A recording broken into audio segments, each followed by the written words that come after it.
Grilling season is here. Warm weather welcomes America's favorite pastime and this season's favorite foods, hamburgers and hot dogs. I'm really excited to share my absolute favorite hamburger and hot dog bun recipe with you today.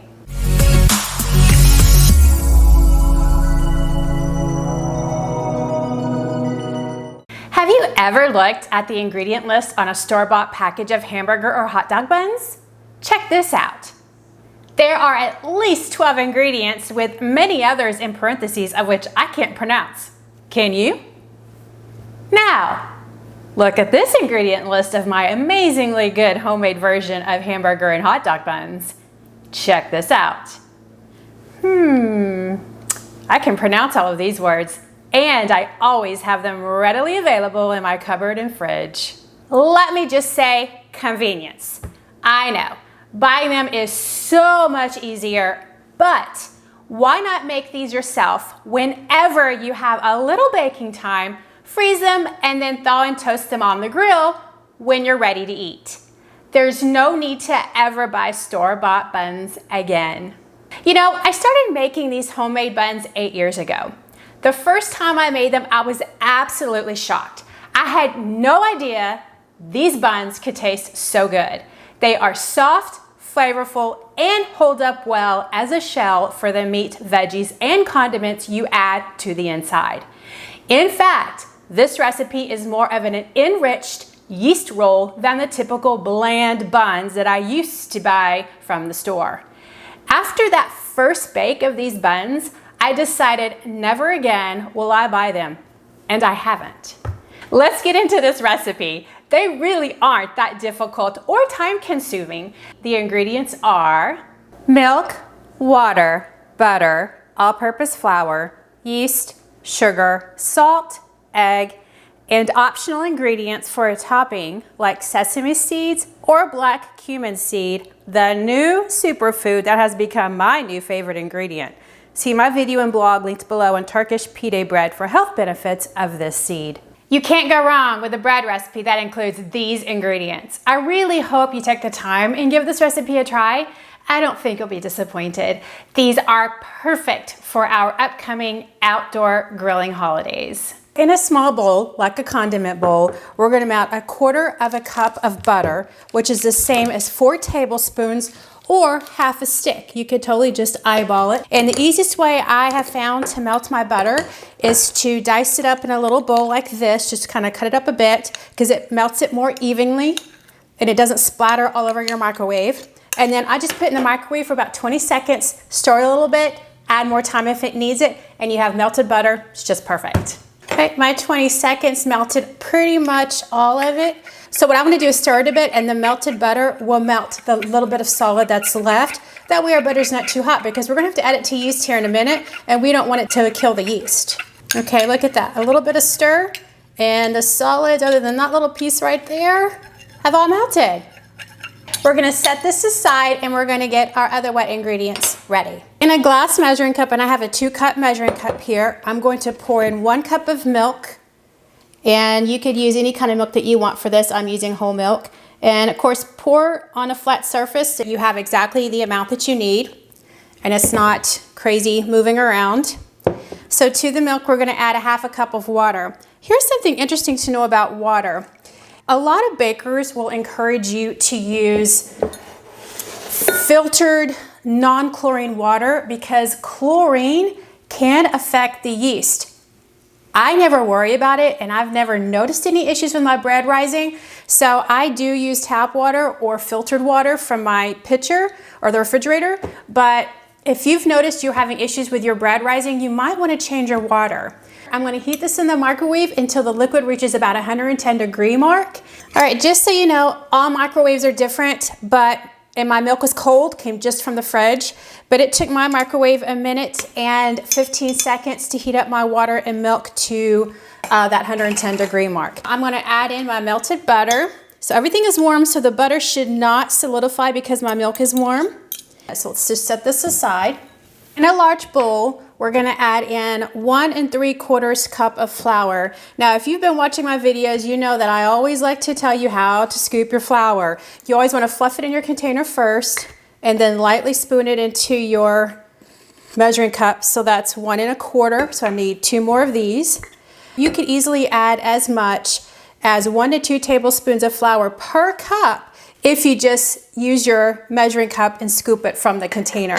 So to that, we're gonna whisk in 2 1/4 teaspoons of yeast. This is the same measurement as 1 package of yeast in the grocery store. We're gonna add 2 tablespoons of granulated sugar.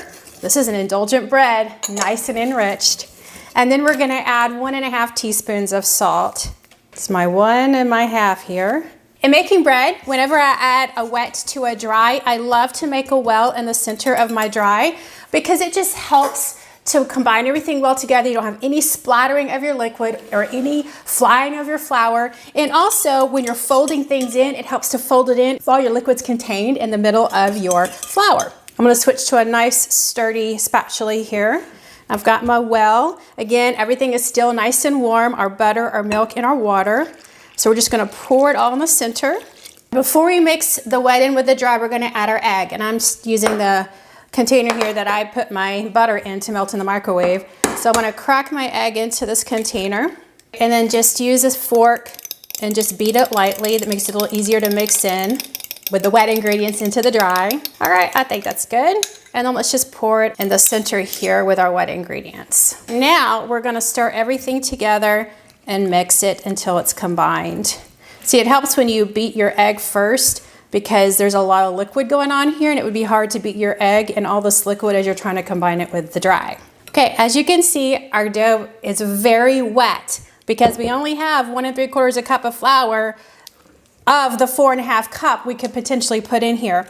So it's not ready for kneading yet, so we need to continue to add more flour. We're gonna add 1/2 cup of a flour at a time, and we're gonna add up to 2 3/4. That'll equal the total of 4 1/2 if we need it. Add in your half, continue to stir as you add.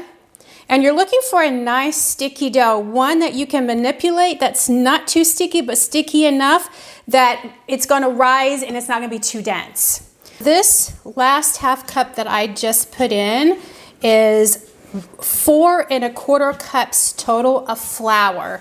All right, so it's kneading time. So you need to prepare a surface on which you can knead. For me, it's always putting down a tea towel and then grabbing my favorite cutting board, which I use really only for kneading, unless I'm cutting some big pieces of fruit and vegetables or a ton at once.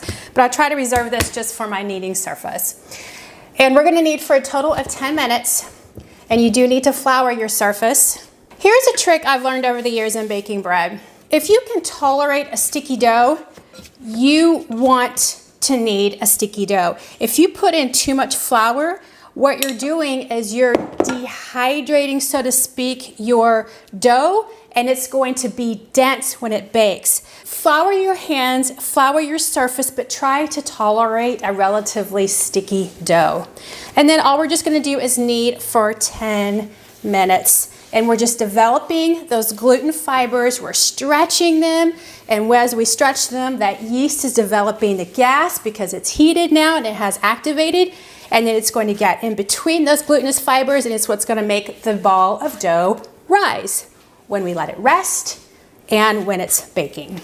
I am 5 minutes into my kneading now, and I've really stopped adding hardly any flour because my dough is not sticky. It's got that tacky feel to it, but it's not sticky, which means it's not sticking to my hands or my wrist as I am kneading it out. Don't add flour if you don't need it. And as you're kneading, the simplest way to do it is pull up the edges towards the center, rotate it toward you, and then you're going to push it because you're pushing the inside of that dough out. And notice when I push it out, you see that it's kind of a rough looking edge here because that's the inside that I'm pushing out. What I've needed is a smooth surface. We need to develop those fibers within the center of the dough so that we get that nice rise that we're looking for in the baking.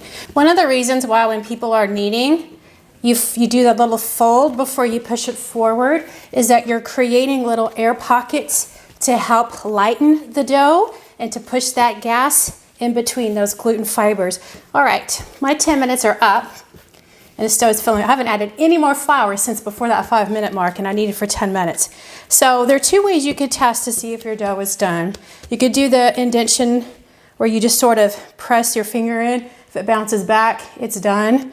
And mine is, it's bouncing back. So like no indentions are left, at least nothing deep. The other one is the window pane. Just grab a bit of dough off of your ball here. And as you stretch it, if you can start to see a little bit of light coming through and you're not breaking it, then that tells you that it has been kneaded enough. So as I'm stretching it, I can see some light and the dough is not breaking on me, unless I pull it too tight, of course. Stretch it too much, that is. So we're ready.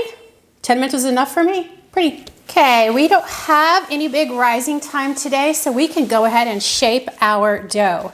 We're gonna divide this into 12 pretty equal sizes, and I'm just gonna eyeball it. The easiest way I have found to do this is to roll your dough out to like almost a cinnamon roll width here. Find the halfway point of your little log. You could use a bench cutter or a serrated knife, which is what I like to use. All right, so we're gonna get 6 out of this side and 6 out of this side. Kind of reshape it just a little bit again, back into a log. We're gonna divide this in half.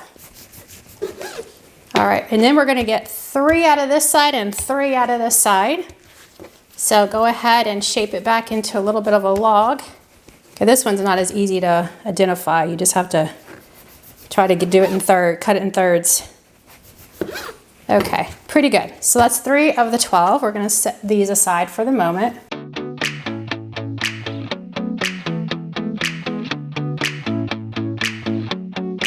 At this point, you can shape these into whatever shape you want. The bread recipe is the same. These can become hot dog buns, hamburger buns, hoagies, or submarine buns as well. It's your choice. You just decide what you need, and then you form them in the shape that you need them. So for our purposes of me doing hot dog and hamburger buns today, I'm going to form 6 of mine into hamburger buns and the other 6 into hot dog buns. So I'm gonna put 6 of mine aside for now, and we're gonna form these into hamburger buns. So basically, you just want a smooth, round shape. So I like to knead mine just a bit, each one, and then you just put them in the shape that you want.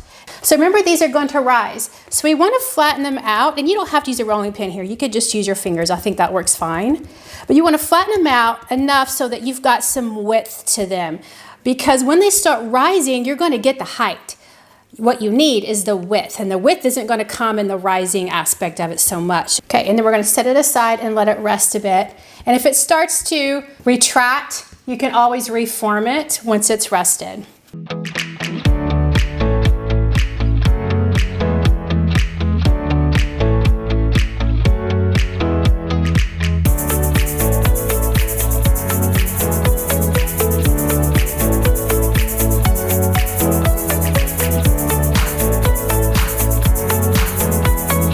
And then once you put them on your cookie sheet, we're gonna let them rise, so they'll kind of work themselves out once they start rising. You could leave them like this and let them rise, or you could have a little fun and make them a little bit gourmet. So I'm gonna put sesame seeds on a couple of them. We'll do 2 with sesame seeds, 2 without sesame seeds, and then we're gonna do 2 with my new favorite superfood, my black cumin seeds. So the cumin seeds, if you don't know, they have an oregano onion flavor to them. Very mild tasting, but it is there, and it really enhances your sandwich or your bread. They're commonly used in North Africa, Middle Eastern countries.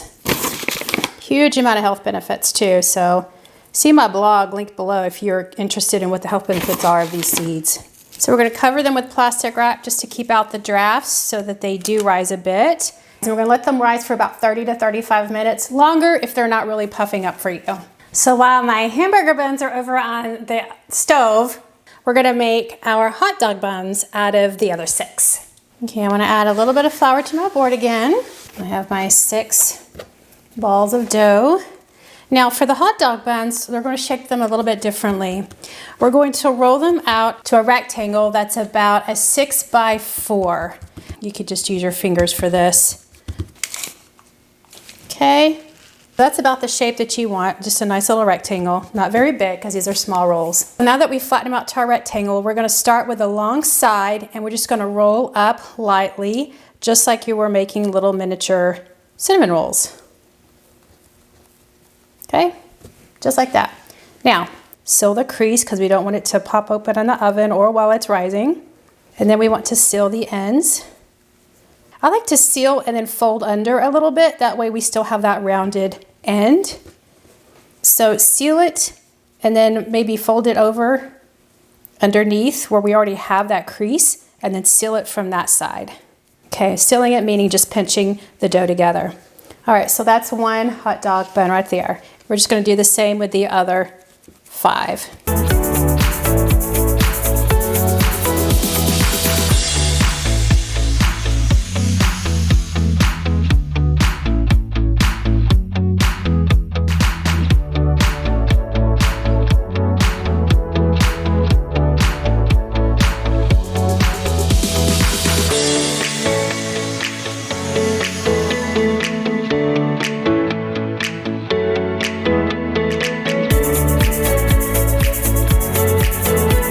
If you decide you want to make hoagies, you can make 3 hoagies out of the 6. So before you would form the 6 balls of dough, make 3 instead of 6 so that you would have bigger rolls, because that's usually hoagie rolls are bigger. So then you would make 1 big roll out of, say, the size of these 2.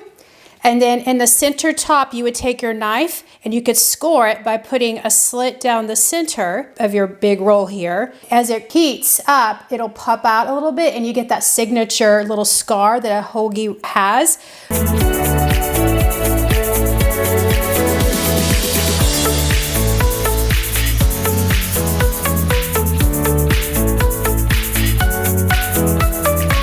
We are 15 minutes into our rise, so go ahead and put your oven to 400 degrees. I actually have let my bread rise for about an hour. I wasn't happy at the 35-minute mark, but you know, if your house is warm, and mine's really not yet, we're not warm enough outside, so it could take a little bit longer. I'm gonna go ahead and put these in the oven. I'm gonna bake them for 10 to 12 minutes. You could also check the internal temperature and make sure it's 190 degrees, and then you know for sure they are baked all the way through.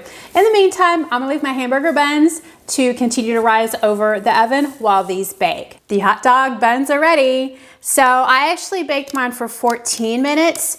In my older oven, when I used to bake these, 12 minutes was fine, but I really want that golden brown top, so 14 was just right for me with my oven. They really puffed up and they're great for a hot dog. My hamburger buns are puffed up nicely, so they're ready to go in the oven. Our buns are done. Nice and brown. Again, this was another 14 minutes. Hot dog bun. Nice, right? It's got a great little bottom to it. Nice and brown. It puffed up nice. I think this is a perfect size for a hot dog. If you were making a hoagie, if you combine 2 of these could be really big. So keep that in mind. You might want to do maybe 1.5 the size for that. And then our hamburger buns. Now remember, this one I flattened out quite a bit. So, you know, it's going to be a thin one. But I think actually like these are pretty good size. Actually, pretty much all these are pretty good. You know, it's not super thick, but you know, I think it's a good size for a hamburger. You certainly could get everything in there and it would hold up well. It's nice and sturdy. I'm gonna cut my hot dog bun like I would a regular hot dog bun, right? So I'm just gonna center slice it. Then you would just put your hot dog in the center. That's a really nice bread. Let's look at the hamburger one. I chose the flat one because I want Scott to try the one with the black, with the seeds on it. Take a look at the inside of that. It's nice, looks like a hamburger bun. Let's do a little bit of tear of this one. Notice it tears just like a hot dog bun. It's got that nice stretchy crumb to it. You can see all of the glutinous fibers that have grown and separated with the yeast, so there's plenty of holes in there. This is a really good bread. It's perfect, just like what you would find in the store. No preservatives. It smells like a really good enriched dough. Let's give it a taste. With my gluten intolerance, my resident taste tester, Scott, is joining us today to offer his expert opinion on flavor and texture. You are the expert. You look taller. Oh, I've grown overnight. Shh, we won't talk about the books I'm standing on. Hey, Scott. All right, you know this bread well because you have eaten it for years, but It's been a while because we don't eat meat anymore, so I don't make this bread very often. We used to eat it with bean burgers and bratwurst, but nowadays not so much of any of that. So if you will, just give it a taste. Think about how it's different from the guys that you buy at the store and eat. And then how well do they hold up, do you think, for a typical hamburger and hot dog? These buns have enriched dough ingredients to include milk, butter, eggs, and some sugar. So it should be indulgent. What are your thoughts? The main difference that I can tell from a traditional hot dog bun is I don't taste all the preservatives that you would get in those. Yeah, no chemicals. You're right. There aren't, other than, you know, it does have sugar and salt, which are preservatives, but that's more for flavoring, not to preserve the bread. Other than that, it's more rich in flavor. It's still soft in the middle. So the way it feels is just like a traditional preservative-laden hamburger bun or hot dog bun. But it's much more flavorful, a lot more rich flavors in it. I could eat it just as a dinner roll. We've, you know, particularly with the hamburger buns, because they're in the shape of a roll, just a little bit wider, you could certainly serve them as rolls. Would you recommend that people at least try this recipe as opposed to the store-bought version? Well, I'd recommend that they try all of your recipes. You're so sweet. Why? Other than the fact it's me? Well, they're just more flavorful, I think. Mm-hmm. This one is like that as well. It's got more flavor. I guess one key is it's not going to be able to sit on the shelf as long, I guess. But what could you do instead of that if you can't eat them all at once? Good point. Well, as you know, I freeze everything. So all of my breads, once I bake them, the same day I slice them. And in this case, they're already proportioned out. So I would just stick them in a freezer bag, stick them in the freezer, and then pull them out an hour and let it sit on the counter before you need them. Then split them, toast them, eat them with your hamburger and hot dog. Perfect. Actually, they are preserved, but in the freezer, not on a shelf. Yeah. If you're gonna leave them out, I would say no more than 4 or 5 days, because mold will start to grow on bread, fresh bread, if you leave it out more than 5 days. So always freeze your bread if you haven't consumed it within 5 days. That's from personal experience. But we haven't wasted many slices from mold because we learned our lesson. Yeah. Well, for me, in comparing this bread with the store-bought version, I would say these are healthier because there are no artificial ingredients, preservatives, or flavorings, like we talked about. They are tastier because they use whole ingredients full of flavor, like a homemade yeast roll. They are cheaper because that's one less thing you have to buy at the store, since you already probably have the ingredients in your pantry just sitting there waiting to be used. You gotta try these. I highly recommend that you do. As I've said, I've been making these for 8 years and often ate these like yeast rolls with butter, as Scott described, as they are good by themselves. With Memorial Day, Independence Day, and Labor Day on the horizon, go ahead and make these. Store them in a zip-top freezer bag in the freezer until the holidays arrive. They will freeze well for several months through the summer.